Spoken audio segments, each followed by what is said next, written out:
സുഹൃത്തുക്കളെ എല്ലാവർക്കും സുഖമല്ലേ? ആദ്യം തന്നെ എല്ലാവർക്കും എൻ്റെ ക്രിസ്തുമസ് പുതുവത്സര ആശംസകൾ. ഞാൻ ഇന്ന് ഈ ഒരു വീഡിയോ ആയിട്ട് വന്നിരിക്കുന്നത് കഴിഞ്ഞ ദിവസം ഞാൻ കാണാനിടയേണ്ട ഒരു വീഡിയോ അത് നിങ്ങളിലേക്ക് എത്തിക്കാൻ വേണ്ടിയിട്ടാണ്. അതെന്താണെന്ന് ചോദിച്ചു കഴിഞ്ഞാൽ മലയാളത്തിൻ്റെ ഇതിഹാസം, മലയാളത്തിൻ്റെ താരരാജാവ്, മലയാളത്തിൻ്റെ സ്വന്തം വല്യേട്ടൻ, നമ്മുടെയൊക്കെ മൂത്തോൻ, അദ്ദേഹത്തെ പറ്റി ദിവ്യ അയ്യർ IAS പറഞ്ഞ ഒരു കാര്യം നിങ്ങളെ അറിയിക്കാൻ വേണ്ടിയിട്ടാണ് വന്നത്.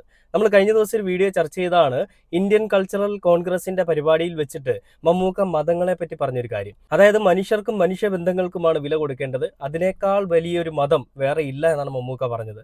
എന്തിനാണ് ഈ മതങ്ങളെ കെട്ടിപ്പിടിച്ചുകൊണ്ടിരിക്കുന്നത്? മതം എന്ന് പറയുന്ന ഒരു ചട്ടക്കൂടിൽ നിന്ന് നമുക്ക് പുറത്തേക്ക് ചാടാനോ അത് നമുക്കൊന്നും അതിനെപ്പറ്റി പറയാൻ സാധിക്കത്തില്ല. എന്നാൽ മനുഷ്യൻ എന്ന് പറയുന്ന ഒരാൾക്ക് നല്ല കാര്യങ്ങൾ ചെയ്യാനും ദൈവികമായിട്ടുള്ള പ്രവർത്തികൾ ചെയ്യാനും ഒക്കെ സാധിക്കുന്നതാണ്. നമ്മൾ അതിനെപ്പറ്റിയേ ചെയ്യാൻ പാടുള്ളൂ, അല്ലെ അതേ ചെയ്യാൻ പാടുള്ളൂ എന്നാണ് മമ്മൂക്ക പറഞ്ഞത്. എന്തിനാണ് മതത്തിന്റെ പേരിൽ മറ്റുള്ള ആളുകളെ ഈ വേർതിരിക്കുന്നത്? ഈ വെള്ളപ്പൊക്കം വന്നപ്പോഴും കൊറോണ വന്നപ്പോഴും എല്ലാം ആരൊക്കെയാണ് ഉണ്ടായിരുന്നത്? അന്യമതസ്ഥരായിരുന്നു നമുക്ക് സപ്പോർട്ടിനുണ്ടായിരുന്നത്. ഒരു നമ്മുടെ ഇന്ന വിഭാഗത്തിൽപ്പെട്ട പ്രത്യേക വിഭാഗത്തിൽപ്പെട്ട ആളുകൾ മാത്രമാണ് നമ്മളെ സഹായിച്ചതെന്ന് പറയാൻ സാധിക്കത്തില്ല. അപ്പൊ അങ്ങനെയുള്ളിടത്ത് പ്രകൃതിക്ക് മതങ്ങളില്ല, അതേപോലെ രോഗങ്ങൾക്ക് മതങ്ങളില്ല, പിന്നെ ഒരു കാര്യങ്ങൾക്ക് മതങ്ങളില്ല. ആകെയുള്ളത് എവിടെയാണ്? മനുഷ്യർക്ക് മാത്രമാണെന്നാണ് മമ്മൂക്ക എടുത്തു പറഞ്ഞത്.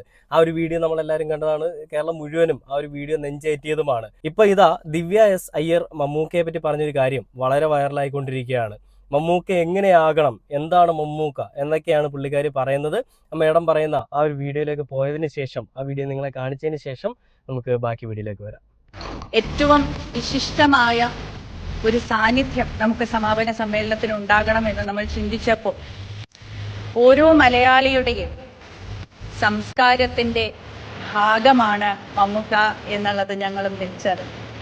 അദ്ദേഹം നവരസ നായകനും അഭിനയ ചക്രവർത്തിയും മാത്രമല്ല, എങ്ങനെയാണ് ഒരു വലിയേട്ടൻ ഉണ്ടാവേണ്ടത് എന്ന് നമ്മെ പഠിപ്പിച്ച വ്യക്തിയാണ്. എങ്ങനെയാണ് ഒരു ഭർത്താവ് ഉണ്ടായിരിക്കേണ്ടത് എന്ന് നമ്മെ പഠിപ്പിച്ച വ്യക്തിയാണ്. എങ്ങനെയാണ് ഒരു അച്ഛനായിരിക്കേണ്ടത് എന്ന് നമ്മളെ പഠിപ്പിച്ച വ്യക്തിയാണ്. അങ്ങനെ തൻ്റെ ഓരോ കഥാപാത്രത്തിലൂടെയും നമ്മുടെയൊക്കെ ജീവിതത്തിന്റെ, കുടുംബത്തിന്റെ, നമ്മുടെ പ്രതീക്ഷകളുടെ, നമ്മുടെ ധാരണകളുടെ, നമ്മുടെ ബന്ധങ്ങളുടെ, നമ്മുടെ ജീവിത രീതിയുടെ ഒരു ഭാഗമായ വ്യക്തിത്വമാണ് എന്നുള്ളത് കൊണ്ട് അദ്ദേഹത്തിന്റെ സാന്നിധ്യം നമുക്ക് ഏവർക്കും ഏറെ ആനന്ദകരമാണ്, ആഹ്ലാദകരമാണ്, ഒപ്പം ഞങ്ങൾക്ക് ഏറെ സവിശേഷവുമാണ്.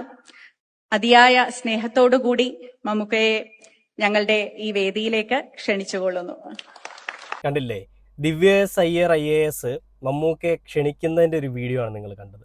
അതിൽ ദിവ്യ എസ് അയ്യർ എന്ന് പറയുന്ന മേഡം പറയുന്നത് നമ്മുടെ എല്ലാവരുടെയും നല്ലൊരു ഭർത്താവായിരിക്കേണ്ട, നല്ലൊരു അച്ഛനായിരിക്കേണ്ട, നല്ലൊരു ജ്യേഷ്ഠനായിരിക്കേണ്ട, നല്ലൊരു മനുഷ്യത്വമുള്ളൊരു മനുഷ്യനെയാണ് മമ്മൂക്ക എന്ന് പറയുന്ന ഒരാളിൽ കൂടി നമ്മൾ കാണുന്നത്, നമ്മുടെയൊക്കെ വല്യേട്ടനിൽ കൂടി നമ്മൾ കാണുന്നത്. ആ ഒരു കാര്യം പറയുമ്പോൾ ആ ഒരു IAS ഓഫീസറിന്റെ ഉള്ളിലുള്ള സന്തോഷം അത് എത്രത്തോളമാണെന്നുള്ളത് നമുക്ക് ആ വീഡിയോയിൽ ആൾ പ്രസന്റ് ചെയ്യുന്നത് കാണുമ്പോൾ തന്നെ അറിയാം. വളരെയധികം സന്തോഷത്തോടു കൂടി, വളരെയധികം സ്നേഹത്തോടു കൂടി, എന്നാൽ അതിനേക്കാൾ ഉപരി ബഹുമാനത്തോടു കൂടിയുമൊക്കെയാണ് ദിവ്യ എസ് അയ്യർ എന്ന് പറയുന്ന ആ ഒരു IAS ഉദ്യോഗസ്ഥ നമ്മുടെ മമ്മൂക്കയെ, മലയാളത്തിന്റെ സ്വന്തം മൂത്തോനെ, അല്ലെങ്കിൽ മലയാളത്തിന്റെ സ്വന്തം വല്യേട്ടനെ വിശേഷിപ്പിച്ചിരിക്കുന്നത്. അപ്പൊ അതിനോടൊപ്പം തന്നെ ഞാൻ കുറച്ച് പോസ്റ്റുകൾ കാണാനിടയുണ്ടായി. അതും ദിവ്യ മേഡത്തിന്റെയാണ്. ആ പോസ്റ്റിലൊക്കെ, ഫോട്ടോയിലൊക്കെ പറഞ്ഞിരിക്കുന്നത് ആനന്ദ തേനുമ്പ തേരിൽ ഞാനി എന്ന് പറഞ്ഞുകൊണ്ടാണ് പറയുന്നത്. പിന്നെ മമ്മൂക്കയുടെ വേറൊരു ഫോട്ടോയിൽ പറയുന്നത് ഞാൻ കണ്ടൊരാ മമ്മൂട്ടി കിനാവെന്നാണ്. അതായത് അങ്ങേയറ്റം മമ്മൂക്ക എന്ന് പറയുന്ന മനുഷ്യനോടുള്ള സ്നേഹമാണ് നമ്മുടെ ദിവ്യ എന്ന് പറയുന്ന മേഡം അവിടെ പ്രകടമാക്കിയിരിക്കുന്നത്, അല്ലെങ്കിൽ അതിനെപ്പറ്റിയാണ് ദിവ്യ മേഡം പറഞ്ഞിരിക്കുന്നത്. എനിക്ക് തോന്നുന്നു മലയാള സിനിമയിൽ വേറൊരു നടന്മാരെയും ഇത്രയും അധികം ആളുകൾ നെഞ്ചേറ്റുന്നത് ഞാൻ കണ്ടിട്ടില്ല. ഈവൻ മോഹൻലാൽ ആണെങ്കിൽ പോലും. മമ്മൂട്ടി എന്ന് പറയുന്ന ഒരു മനുഷ്യന്റെ ആ ഒരു നിലപാടും, മമ്മൂട്ടി എന്ന് പറയുന്ന മനുഷ്യന്റെ ആ ഒരു തീരുമാനങ്ങളും ആ ഒരു ചങ്കുറപ്പും എല്ലാം തന്നെയാണ് ഇത്രയും അധികം ആളുകൾ അദ്ദേഹത്തെ സ്നേഹിക്കാൻ കാരണമായതെന്ന് ഞാൻ പറഞ്ഞാൽ അത് തള്ളിക്കളയാൻ നിങ്ങളെ കൊണ്ട് പറ്റില്ല. കാരണം സത്യം അത് തന്നെയാണ്. മമ്മൂട്ടിക്ക് പകരം മമ്മൂട്ടി തന്നെയാണ്. ഒരു നടൻ എന്നതിനേക്കാൾ ഉപരി മമ്മൂട്ടി എന്ന് പറയുന്ന ഒരു മനുഷ്യൻ ഒരുപാട് മനുഷ്യ സ്നേഹബന്ധങ്ങൾക്ക് വില കൊടുക്കുന്ന ഒരു മനുഷ്യനാണ്. മനുഷ്യനെ മനുഷ്യനായിട്ട് തന്നെ കാണുന്ന ഒരാളാണ്. സിനിമയോടുള്ള അതിയായ ആഗ്രഹം മൂലം സിനിമ എന്ന് പറയുന്ന രംഗത്തേക്ക് കൈപിടിച്ച് വെച്ച്, അല്ലെങ്കിൽ സിനിമ എന്ന് പറയുന്ന രംഗത്തേക്ക് ഓടിയെത്തിയൊരു മനുഷ്യനാണ്. സിനിമയോടുള്ള അതിയായ അഭിനിവേശം, തൻ്റെ ജോലിയായിട്ടുണ്ടായിരുന്ന വക്കീൽ ജോലി ഉപേക്ഷിച്ച് സിനിമയിലേക്ക് വന്ന് നമ്മളെല്ലാവരെയും നാളിതുവരെയും ത്രസിപ്പിച്ചുകൊണ്ടിരിക്കുന്ന 44 വർഷങ്ങൾക്ക് മുകളിലായിട്ട് ഇതുവരെയും നമ്മളെ ബോറടിപ്പിക്കാത്ത അല്ല കിടിലം കഥാപാത്രങ്ങൾ ചെയ്യുന്ന ഒരു മമ്മൂട്ടി എന്ന് പറയുന്ന ഒരു മനുഷ്യൻ, അല്ലെങ്കിൽ ഒരു ഇതിഹാസം. ആ ഇതിഹാസ പുരുഷനെയാണ് നമ്മളിവിടെ വീണ്ടും കാണുന്നത്. മമ്മൂട്ടിയെ പറ്റി ശ്രീനിവാസൻ 5 വർഷങ്ങൾക്ക് മുൻപ് പറഞ്ഞൊരു വീഡിയോ ഉണ്ട്. ഞാൻ കഴിഞ്ഞ ദിവസം മമ്മൂട്ടി ശ്രീനിവാസനെ പറ്റി പറഞ്ഞൊരു വീഡിയോ നിങ്ങളെ കാണിച്ചതാണ്. ശ്രീനിവാസനെ എനിക്ക് പേടിയായിരുന്നു എന്ന് മമ്മൂക്ക പറഞ്ഞൊരു വീഡിയോ നിങ്ങളെ കാണിച്ചതാണ്. അതേപോലെ തന്നെ മമ്മൂക്കയെ പറ്റി ശ്രീനിവാസൻ പറയുന്നൊരു കാര്യവുമുണ്ട്. നമുക്കറിയാം, ശ്രീനിവാസൻ എന്ന് പറയുന്നൊരു മനുഷ്യൻ കേവലം ഒരു ആഗ്രഹത്തിന്റെ പേരിൽ മാത്രം സിനിമയിലേക്ക് വന്നതല്ല, സാഹചര്യവശാൽ സിനിമയിലേക്ക് വന്നതാണ്. സിനിമയ്ക്ക് വേണ്ടി പഠിച്ചിട്ട് സിനിമയിൽ അഭിനയിക്കാൻ, അതായത് അഭിനയം പഠിച്ചിട്ട് സിനിമയിൽ വന്നൊരു മനുഷ്യൻ കൂടിയാണ്. അപ്പം അങ്ങനെ മമ്മൂട്ടി എന്ന് പറയുന്ന ഒരു മനുഷ്യനെ പറ്റി ശ്രീനിവാസൻ പറയുന്ന ഒരു കാര്യം കൂടി നമുക്കൊന്ന് കേട്ടു നോക്കാം. അതിൽ മമ്മൂട്ടിയെ പറ്റി ശ്രീനിവാസൻ പറയുന്നത് മമ്മൂട്ടിക്ക് ഭ്രാന്താണ്, പ്രേക്ഷകരെ അമ്പരിപ്പിച്ച് ശ്രീനിവാസൻ എന്ന് പറഞ്ഞുകൊണ്ടാണ് ഒരു വീഡിയോ വന്നിരിക്കുന്നത്. ആ വീഡിയോ കൂടെ കണ്ടുപോകാം. വേദിയിലും സദസ്സിലുമുള്ള ബഹുമാനരായ ഗുരുജനങ്ങളെ, സുഹൃത്തുക്കളെ, എൻ്റെ പ്രിയപ്പെട്ട മഹാത്ഭുത പ്രതിഭാസത്തെ,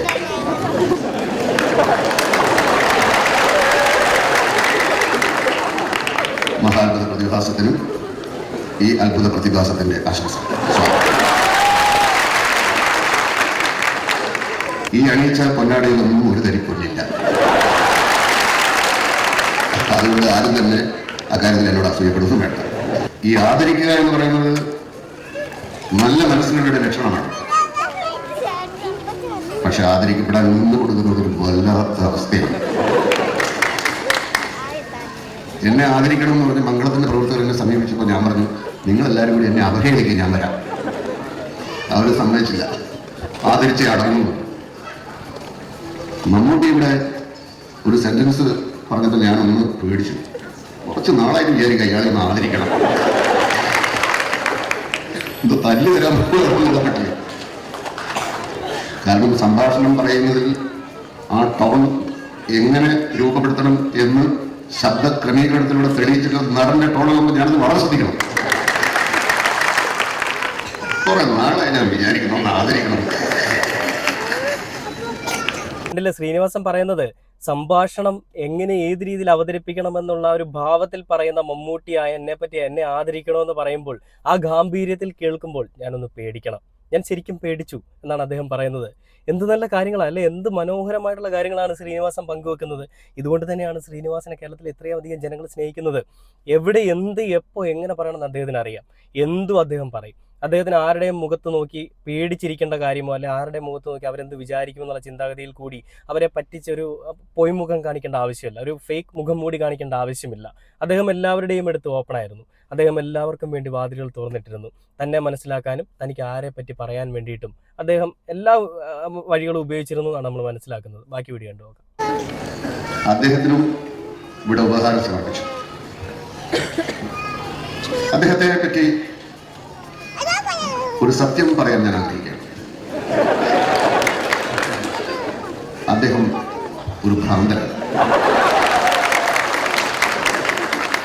ഇതൊക്കെ വളരെ സന്തോഷമായി തോന്നുന്നല്ലേ? ഞാൻ ഉദ്ദേശിച്ചത് ഒരു സിനിമാ ഭ്രാന്തനാണ് എന്നാണ്. ഞാൻ പരിചയപ്പെടുമ്പോൾ ഇദ്ദേഹം തനി സിനിമാ ഭ്രാന്തനായി. 1980 വിൽക്കാനുള്ള സ്വപ്നങ്ങൾ അതിന്റെ അല്പഭാഗം ട്രെയിലർ പറഞ്ഞു. ഷൊർണൂർ ഗസ്റ്റ് ഹൗസിൽ അതിൽ അഭിനയിക്കാൻ വേണ്ടി ആ വരാന്തയിലൂടെ ഞാൻ നടന്നു പോകുമ്പോൾ പരിചയമില്ലാത്ത ശബ്ദത്തിൽ ശ്രീനിവാസൻ എന്ന് വിളിച്ചപ്പോൾ തിരിഞ്ഞു നോക്കി സുമുഖനായ ഒരു ചെറുപ്പക്കാരൻ നിൽക്കുന്നു. കണ്ട മാത്രയിൽ തന്നെ ആളെ എനിക്ക് ഇഷ്ടപ്പെട്ടില്ല. കാരണം എന്നേക്കാൾ ഒരുപാട് ഹൈറ്റ്.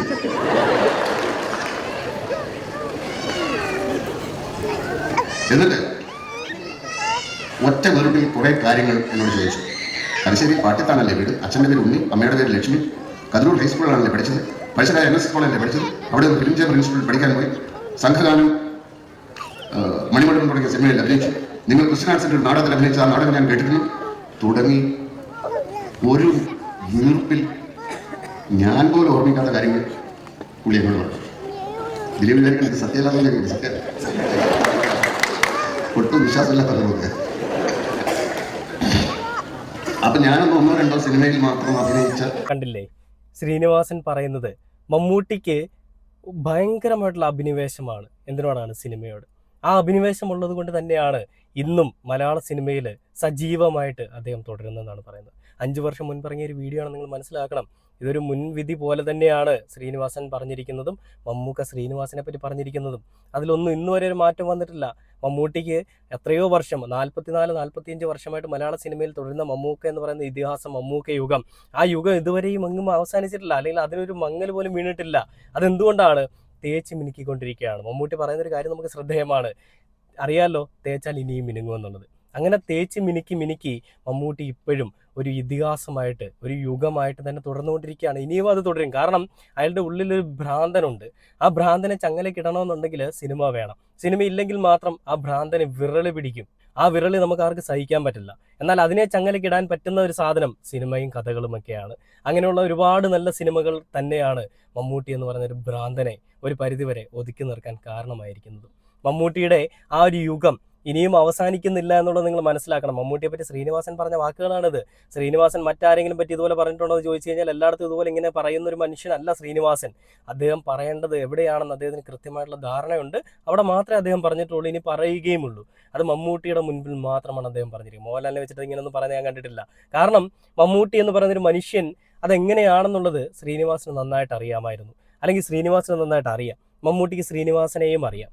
അങ്ങനെ രണ്ടുപേർക്കും പരസ്പരമുള്ള ധാരണയിലും മമ്മൂട്ടി എന്ന് പറയുന്ന മനുഷ്യൻ്റെ ഉള്ളിലുള്ള ആ ഒരു അഭിനിവേശത്തിൻ്റെ പേരിലുമൊക്കെയാണ് മമ്മൂട്ടി ഇന്നും മലയാള സിനിമയെ നയിച്ചുകൊണ്ടിരിക്കുന്നത്. ഞാനും പലപ്പോഴും നമ്മുടെ വീഡിയോ പറഞ്ഞിട്ടുണ്ട്, മമ്മൂട്ടി ഒരു ഭ്രാന്തനാണെന്നുള്ളത്. ആ ഭ്രാന്തൻ മമ്മൂട്ടിയുടെ ഉള്ളിലൊരു ചാത്തനുണ്ടെന്നുള്ളത് ഞാൻ പറഞ്ഞിട്ടുണ്ട്.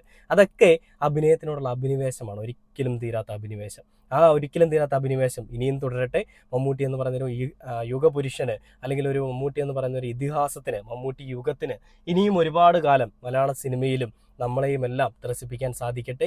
മലയാള സിനിമയെ അന്ന് കൈപിടിച്ചുയർത്തിയ മമ്മൂക്കയ്ക്ക് ഇന്നും മലയാള സിനിമയെ വിടാതെ പിടിച്ചുകൊണ്ട് നിൽക്കാനും വിടാതെ മലയാള സിനിമയെ നശിപ്പിക്കാതെ കൊണ്ടുപോകാനും സാധിക്കുമെന്നുള്ളതും നമ്മൾ പലപ്പോഴായിട്ട് കണ്ടാണ്. ദിവ്യ മേഡം പറഞ്ഞതുപോലെ നല്ലൊരു അച്ഛനായിട്ടും, നല്ലൊരു ജ്യേഷ്ഠനായിട്ടും, നല്ലൊരു സഹോദരനായിട്ടും, നല്ലൊരു ഭർത്താവായിട്ടും എല്ലാം നമുക്ക് മമ്മൂക്കയെ കാണാൻ സാധിച്ചിട്ടുണ്ട്.